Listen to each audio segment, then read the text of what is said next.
last shift. The night shift always made the building feel larger than it was. Evan Mercer stood at the security desk on the first floor, sipping burnt coffee and watching the grid of surveillance monitors glow in the dark.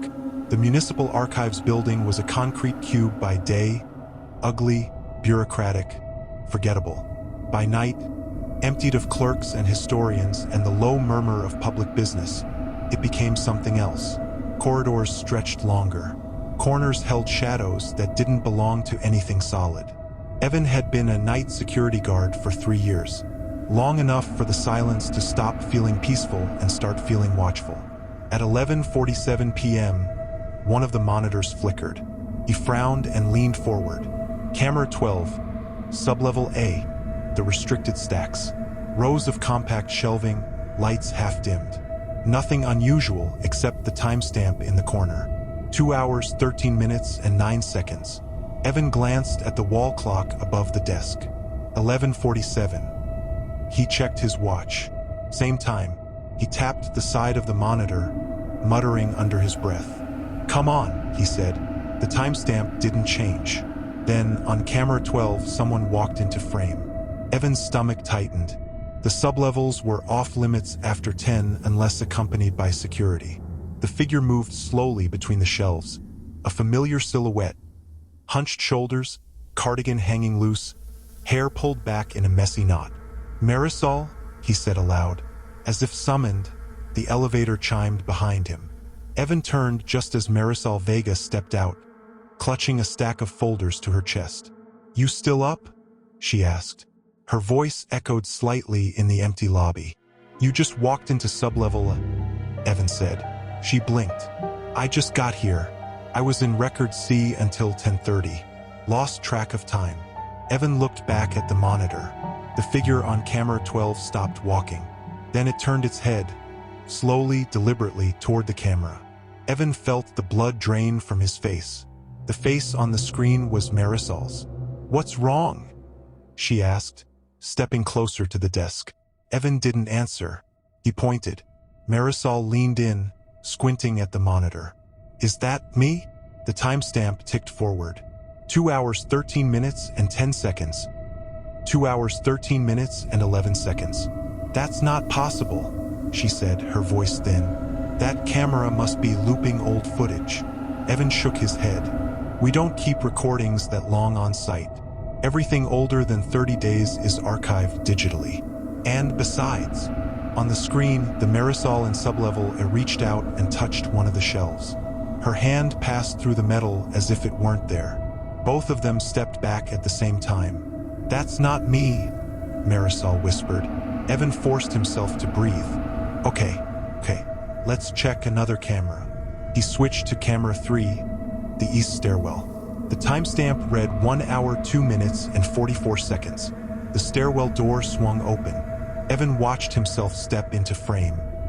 He was tired, slouched, rubbing his eyes as he descended the stairs. Marisol grabbed Evan's arm. "That's you." "I know," he said hoarsely. On the monitor, Evan paused on the landing, frowned at something out of frame, and leaned over the railing. Then he fell. The image jolted, the camera shaking slightly as his body disappeared downward. A dull, distant sound echoed through the feed. Marisol covered her mouth. Evan stared, unable to look away. The timestamp kept advancing. 1 hour, 2 minutes, and 58 seconds. On the stairwell floor below, his body lay twisted at an impossible angle. Blood spread slowly beneath his head, dark against the concrete. The feed continued for another 30 seconds. No one came. No alarm sounded. Then the screen went black. Silence swallowed the security desk. That's in the future," Marisol said finally. "Right?" Evan swallowed. 1 hour and 15 minutes from now." He straightened abruptly and reached for the radio clipped to his belt. "Control, this is..."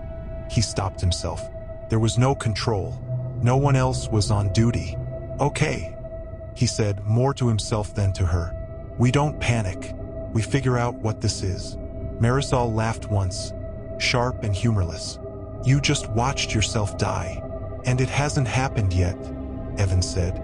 which means it can be changed. Unless it can't. They locked eyes. The fear there was mutual mirrored. Let's check the other feeds, Marisol said. See if it's consistent. They went through the cameras one by one.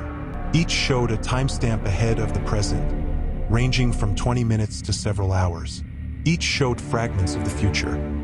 Empty hallways, lights switching off, doors opening on their own. Every feed that showed Evan ended the same way. A fall, collapse, a body on the floor. No feed showed Marisol dying, but none showed her leaving the building either. At 2:46, Camera 7 showed the archives reading room. Marisol sat alone at a table, her head in her hands. She looked up suddenly, as if she'd heard something, and spoke. They leaned closer, straining to hear the silent footage. "What did I do?" The future Marisol mouthed. Evan felt a chill crawl up his spine. "This isn't random," Marisol said. "It's not just showing the future. It's selecting moments. Moments that matter," Evan said. They stood there, surrounded by glowing screens, the building pressing in around them. "Why us?" Marisol asked quietly.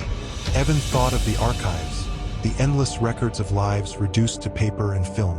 Births, deaths, accidents, mistakes cataloged and preserved. "Maybe this place remembers things," he said. "Maybe it doesn't like being watched." The lights flickered overhead. Marisol flinched. "That's not funny. I'm not joking." They both looked at camera 12 again. The future Marisol was no longer alone. Someone stood behind her. Evan squinted. "Zoom in." He adjusted the controls. The image sharpened. The figure was blurred, indistinct, except for one thing. The security uniform. Marisol looked at Evan. "That's you." On the screen, the uniformed figure leaned down and whispered something into her ear. Future Marisol recoiled, knocking her chair over. She backed away, shaking her head, tears streaking her face. Then the feed cut out. Evan's hands were shaking. "I would never." "I know," Marisol said quickly. "I know that's not you. But whatever this is, it wants me to think it is." The building groaned softly, a low settling sound that seemed to come from everywhere at once. "Maybe the cameras aren't predicting the future," Marisol said slowly. "Maybe they're showing us a version of it. One that happens if we keep watching." Evan looked at the monitors. "Like a feedback loop. Like it wants you to see yourself die," she said. "So you start acting like someone who's already doomed." He thought of the future footage, the way his movements seemed hesitant, distracted, like someone waiting for something inevitable. "What if I just leave?" he said suddenly. "Right now. Walk out the front door. The cameras can't show me dying here if I'm not here." Marisol hesitated. "What if that's what causes it?" He opened his mouth to argue and stopped. On camera 1, the lobby feed, the timestamp read 12 hours, 3 minutes, and 17 seconds. The front doors slid open. Evan watched himself step outside into the rain, pause, and look back through the glass. The future Evan raised a hand, as if in farewell. Then a car jumped the curb. The impact was sudden and violent. The feed shook, then froze on a smear of red across the glass. Marisol turned away, retching. Evan backed up until he hit the wall. "So it doesn't matter what I do," he said dully. "I still die." "Not necessarily," Marisol said, forcing herself to breathe. "Every death so far, you're alone. No one intervenes." She looked at him. "What if the variable is me?" He stared at her. "What do you mean?" "What if I'm supposed to stop it?" she said. "Or cause it? The cameras don't show me leaving. They show me here, with you." The clock ticked loudly. "Then we stick together," Evan said. "We don't go near stairs. We don't go outside.